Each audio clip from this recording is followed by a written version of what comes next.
Welcome to your deep dive. You guys asked for it, stolen Asian gold. It's a wild story. From World War II all the way to today. Hidden treasures, secret deals, some really interesting characters. It is a pretty complex web. Yeah. But that's why you've got us. We're going to help you untangle it all, see what's fiction, and most importantly, how does this past stuff still affect things today, you know? So let's go back to World War II, Japan's Golden Lily operation, right? Our sources detail this massive systematic looting of wealth all across Asia. And I mean, this wasn't just like small-time stuff. No, no, no. You really see the scale, the organization of it all. This was a strategy straight from the top. The highest levels of Japanese leadership. We're even talking Emperor Hirohito himself. In some of our sources, they actually describe the brutal methods used to get all this wealth. Like one example, the Sukching massacres in Singapore, tens of thousands of Chinese people murdered. Yeah, just a chilling example of how ruthless they were. I mean, it seems like the goal was to just instill pure fear, force people into surrendering anything they had of value. Yeah. But it wasn't just brute force. They were organized. Right. They had a system. They brought in the Japanese underworld, the Yakuza, you know. Yeah. We even see sources talking about Korean slave labor being used. All part of this machine, right? The system for collecting and transporting these just incredible amounts of gold, platinum, gems, even cultural artifacts. One source actually says 6,000 metric tons of gold was taken from Nanking alone. 6,000. I mean, that's almost impossible to even imagine, and that's got to be just a fraction of the total. So the big question is, where'd all this loot go? Where'd they hide it? That's where things get even trickier. Hiding this stolen treasure was another whole operation in itself. They came up with all these ingenious ways to stash this stuff. A lot of it ended up in underground vaults. Yeah, and not just any vaults. These were built by POWs who were then, well, killed to keep it all secret. Awful, exploiting people like that and twisting international law. I mean, these vaults were under hospitals, schools, you name it, even historical sites, places they knew the Allies wouldn't dare bomb because of the Geneva Convention. It's just disturbing how they use those rules to protect their stolen goods. And it wasn't just, you know, a couple of rogue soldiers calling the shots here either. Our sources point to Japanese imperial princes, Chichibu and Takeda, being directly involved. Really shows you just how high up this whole thing went, you know? And then you have the story of Ben Valmores, a young Filipino boy who Prince Takeda befriends. And then entrusts with a secret map. Yeah. That's right, a map that leads to one of these hidden vaults. Now, that's fascinating. It makes you think, how many of these maps are out there? Could be the key to finding some of this lost treasure, but that's all happening while the war is raging on. What about when the war ends? Did the Allies find any of this stuff? Well, that's where this guy, Severino Santaromana, also known as Santi, comes in. He was working for American intelligence, first OSS, then CIA. Right. And according to what we've got, Santi, he's the one who figures out about Golden Lily and all the hidden treasure through a brutal interrogation of a Japanese officer, Major Kojima. So Santi, he uncovers this massive network of hidden wealth. But here's the shocker. The U.S. government, under President Truman, decided to keep it all under wraps. Wait, they kept it a secret. Why? You'd think they'd want to expose it, hold Japan accountable, right? You'd think, right. But our sources suggest that Truman and his advisors, they were worried about destabilizing the global economy. They thought that if all this gold suddenly appeared, the fixed gold price would just crash. So instead of exposing it, they decided to use it for themselves. That doesn't sound very ethical. Definitely raises some eyebrows.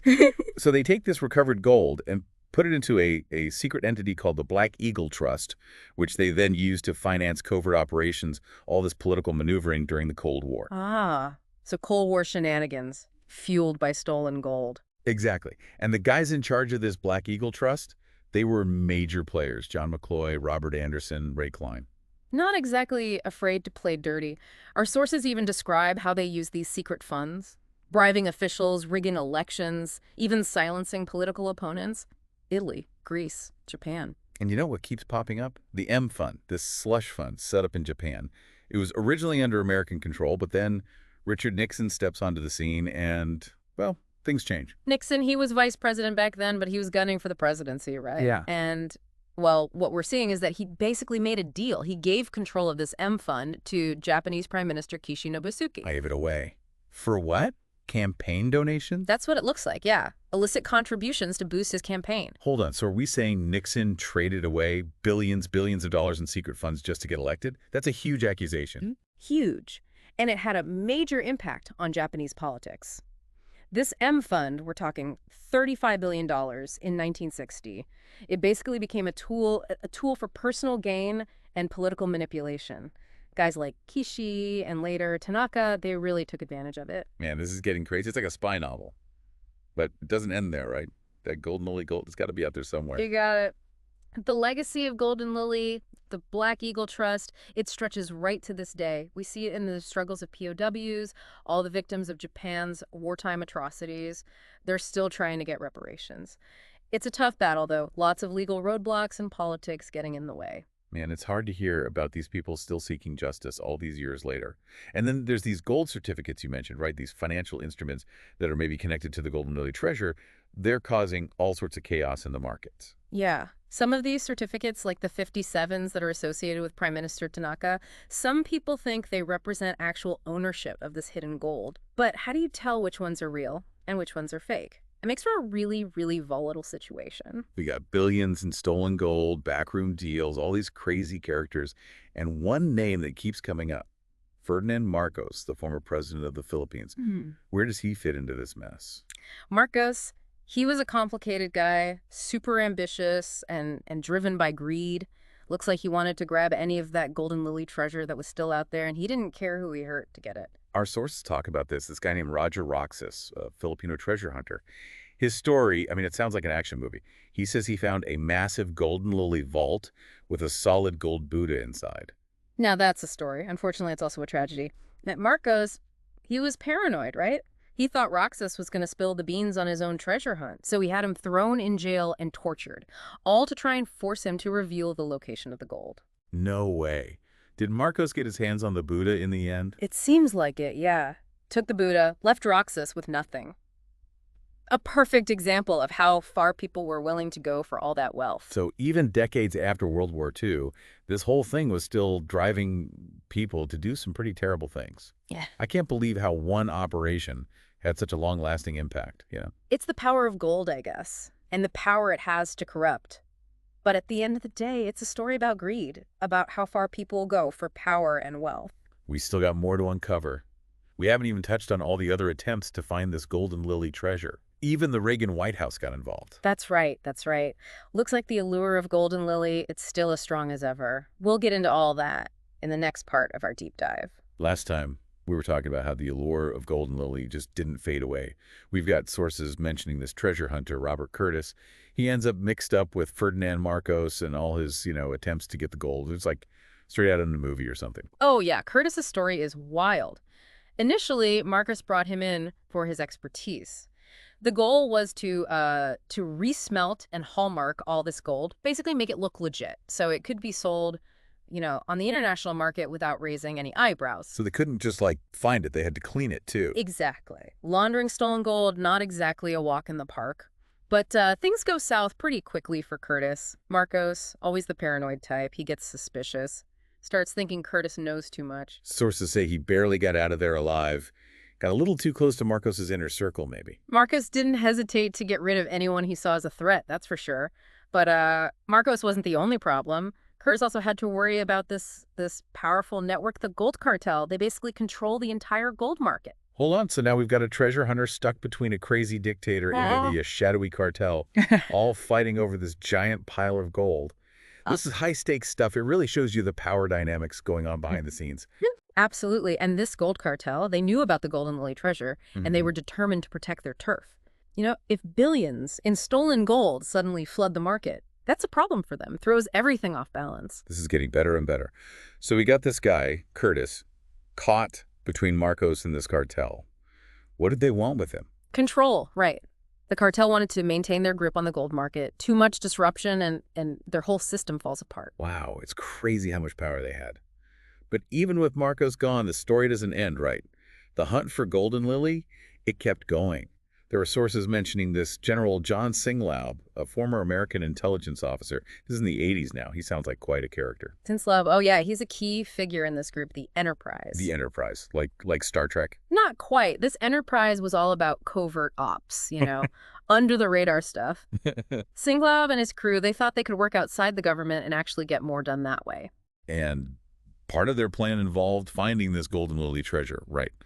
But what were they going to do with it? It wasn't JST, believe it or not. They had this idea that they could use this gold, use it to fund their own operations. They wanted to push their own political agenda. What was that? What were they hoping to achieve? They were hardcore anti-communists, thought this gold could be used to prop up, different anti-communist movements around the world, saw themselves as patriots, working in the shadows to protect America's interests. So it wasn't just a bunch of guys chasing riches. They really believed in this stuff, saw this gold as a way to change the world, I guess. Exactly. We see in the sources that Singlab actually tried to get into potential gold and lily sites. This was in the Philippines, even after Marcos was gone. He even said he had the new president, Cory Aquino, on his side. Was she really, though? Was she in on it? Or was this just like a cover? Hard to say. The sources don't really give us a clear answer there. What we do know is Singlab had some serious connections. Powerful people in the U.S. government, intelligence community, you name it. Yeah. Our sources mention guys like Robert Schweitzer, this retired Air Force general, and Ray Klein, former deputy director of the CIA, all part of Singlab's network. I mean, it's crazy how many different people this treasure brought together. It really shows the power gold has, right? How far people are willing to go to get their hands on it. But it also makes you think about who's watching these guys. How do we hold them accountable? Right. It's this whole private network, potentially with their own goals, just operating out in the open. That seems a little dangerous, no? For sure, for sure. It makes you question, like, where do private interests end and government power begin? Especially during the Cold War, things get really blurry. This deep dive, it's more than just a treasure hunt, It's about power, ideology, these hidden networks pulling strings. It makes you wonder if finding the gold was even the main thing anymore. You're getting it. For some of these people, it went way beyond just wanting to be rich. Like you have Robert Curtis, his connection to the John Birch Society. For him, it was about pushing a very specific ideology. The John Birch Society. Remind me who they were again. Far-right group, super anti-communist, thought the world was being controlled by this secret group of global elites. And they saw golden lily. Saw this gold as a way to fight back against that. Right. They figured they could use it to fund their own stuff, counter this globalist threat as they saw it. Singlab's group, the Enterprise, they had their own whole thing going on too. Wanted a stronger military, a more aggressive foreign policy. So it's less about personal greed and more about like changing the world to fit their vision. Exactly. And that brings up some pretty big questions. What happens when you've got these private groups with their own agendas, operating outside the normal system? Who's making sure they don't abuse their power? It's something to think about. We've come a long way in this deep dive, haven't we? From World War II battlefields to Washington, D.C. and beyond. It's just crazy how this one thing, Japan's golden lily, it had these ripple effects that are still being felt today, all over the world, in politics, finance, people's lives, everything. You said it. It really shows you how something that happened so long ago can still be so relevant, right? It's not just history, it's part of how our world works today. Golden Lily is the perfect example. The power of greed, how money and politics get all tangled up, and the fight for justice that never seems to end. We've uncovered this hidden history, stolen gold, shady deals, all these crazy characters, each with their own reasons for being involved. But there's still more to the story. We got to see how Golden Lily is still impacting things today. Stolen goals, secret deals, a whole network of like shadowy figures. It's crazy. It's like a movie, but it's all real. Real people, real consequences. Yeah, and that brings us to the big question, right? What does this all mean? Like, how does all this Golden Lily stuff from so long ago, how's it still affecting us today? One thing that really sticks out is those who were victims. The people who suffered under Japan's wartime regime. It's been decades since the war ended. But there's still POWs, civilians, still fighting for recognition, compensation. It's kind of sad, the impact of these things, how they just echo through generations. The sources, they show just how hard it is for these victims. Legal obstacles, political roadblocks. I mean, some are running into like straight up resistance from the Japanese government. Others, they're stuck with these legal technicalities. It's almost impossible to get any kind of reparations. It's like justice delayed is justice denied, right? It's just a bad situation. It makes you think about accountability, how these injustices they linger. And then there's the gold itself, right? It's still out there. We talked about those gold certificates, some real, some fake, floating around the markets. It sounds pretty dangerous, to be honest. Yeah, for sure. One source, it talks about this guy, Norbert Schley. He was a lawyer, a good one, well respected, and he was looking into these certificates. But get this, he gets caught in a sting operation by the U.S. government. Wait, really? Makes you think, if they'd go after a lawyer like that, or a respected guy like Schley, what else would they do? Like, if you get too close to the truth about Golden Lily, all this hidden money, you become a target. What was Schley even trying to do? What was he investigating? He was working for clients, people who thought they had real certificates, connected to Golden Lily. And his investigation, it was starting to show potential links between these certificates and some pretty powerful groups. Maybe someone wanted to shut him up. It's kind of scary, honestly. But even with all that, some people are still trying to expose the truth about all this, right?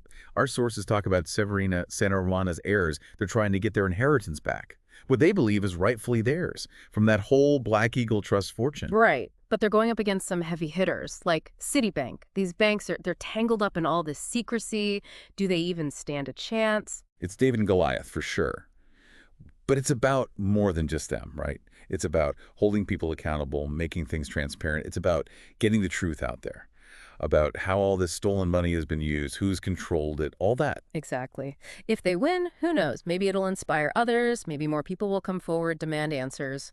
And for those who've profited from all this, from keeping things hidden, well, things could get pretty uncomfortable. They could face, legal action. The whole power structure, it could shift. Well, this deep dive has been wild, to say the least. We went from World War II, across continents, through decades, history, finance, all these people's stories.